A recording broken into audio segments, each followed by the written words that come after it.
baca Fathul Hani. Berdasarkan bacaan hari ini, Selasa 24 Mei 2022, Bersama Kisha dari Salatiga. Bersama Rendra di Salatiga. bersama saya Audrey dari Solo. Injil Yohanes bab 16 ayat 5 sampai 11.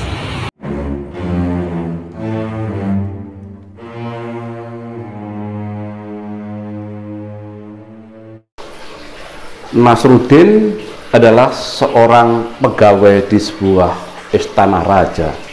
Selama hidupnya dia hanya mengenal merpati sebagai salah satu jenis burung.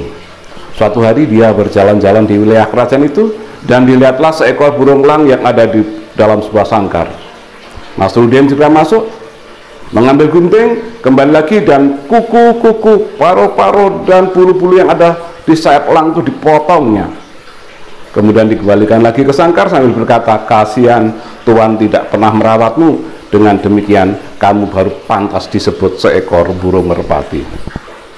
Saudara-saudari yang dikasih dan mengasihi Tuhan, hari ini Selasa 24 Mei 2022, 2 hari sebelum Hari Raya Kenaikan Tuhan, gereja kembali memperdengarkan kepada kita amanat Yesus yang terakhir. Hari ini diambilkan dari Injil Yohanes bab 16 ayat 5 sampai dengan 11 yang kembali berbicara tentang amanat terakhir Tuhan Yesus sebelum Tuhan Yesus wafat dan kembali kepada Bapa. Memang ada begitu banyak amanat Yesus sebelum Yesus wafat dan kembali kepada Bapa. Yesus ingin para murid memiliki pemahaman yang benar. Jangan sampai para murid gagal paham, akhirnya mengambil simpulan yang salah dan mengambil tindakan yang salah. Nasruddin telah gagal paham, mengambil simpulan yang salah, akhirnya mengambil tindakan yang salah. Yesus kembali ke rumah Bapa dan berharap para murid tidak lagi berduka cita.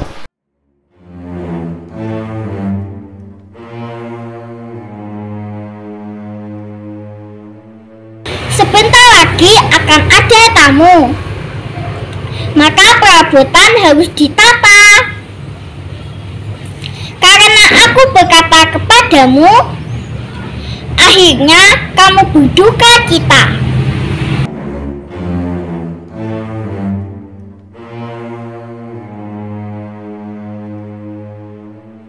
Yesus menegaskan berkali-kali jangan sampai para muridnya gagal paham. Sebab Yesus mengatakan, sungguh adalah lebih berguna ketika aku pergi, sebab kalau aku tidak pergi, penghibur itu tidak akan datang. Ketika aku pergi, aku akan mengutus dia dan dia akan datang kepadamu.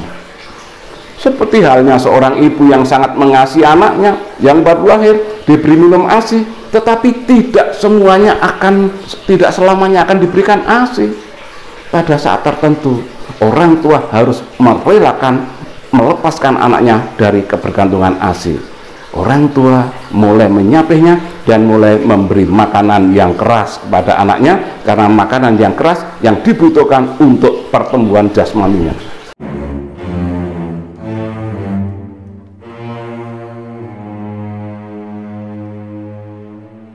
Rekreasi kelas pergi ke Senggigi.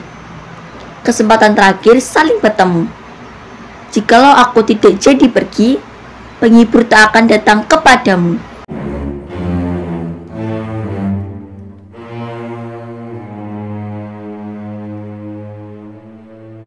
Yesus kembali ke rumah Bapa untuk mengutus Roh Kudus hadir di dalam hidup kita. Karena itulah yang kita butuhkan dalam pertumbuhan rohani kita. Saudara-saudari yang dikasih dan mengasihi Tuhan, ketika roh itu sudah diutus dalam hati kita masing-masing, roh itu akan mengingatkan kita akan dosa, kebenaran, dan penghakiman. Kita semua yang telah dipermandikan, dimeteraikan menjadi anak-anak Allah, Roh Kudus ada di hati kita. Roh Kudus akan dengan suara lembutnya akan membisikkan suara kepada kita ketika kita melakukan sebuah dosa. Roh Kudus juga yang ada di hati kita memberi pengertian kepada kita bahwa Yesus sungguh Allah. Orang-orang yang tidak menerima Roh Kudus dalam hatinya sangat sulit memahami bagaimana ada Allah Bapa, Allah Putra, Allah Roh Kudus, sulit mengerti. Kita semua yang telah menerima Roh Kudus di dalam hati kita, kita tidak merasa kesulitan mengerti bahwa Yesus sungguh Allah Putra. Ini adalah kebenaran. Karena apa? Roh Kudus ada di hati kita yang membimbing kita kepada kebenaran ini. Juga Roh Kudus mengajarkan kita, membisikkan kepada kita, mengajarkan kita tentang penghakiman, bahwa Yesus juga pernah mengatakan tidak ada seorang pun yang datang pada Bapa kalau tidak melalui aku. Hanya melalui Yesus orang bisa sampai pada Bapa. Akan penghakiman, dan saat penghakiman nanti Yesus akan memisahkan antara domba dan kambing. Yesus akan melihat siapa yang sungguh mengasihi dirinya. Apakah orang-orang yang mengasihi Yesus juga sungguh melayani Yesus? Kapan kita melayani Yesus? Apapun yang kamu lakukan bagi saudaraku yang paling hina, kamu telah melakukannya bagi aku.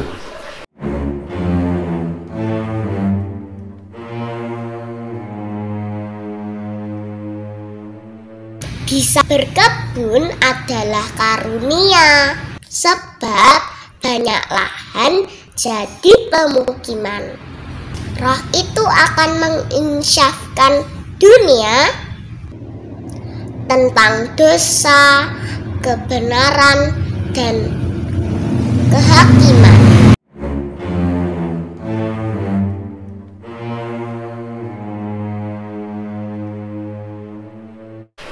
Akhirnya masih di bulan Maria, kembali saya mengajak mari bertekun dalam berdoa rosario, karena dengan menggenggam manik-manik rosario kita telah menggenggam tangan Bunda Maria.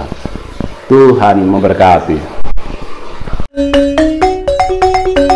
Et benedictio Dei omnipotentis, Patris et Filii et Spiritus Sancti descenda super vos et maneat semper. Amen.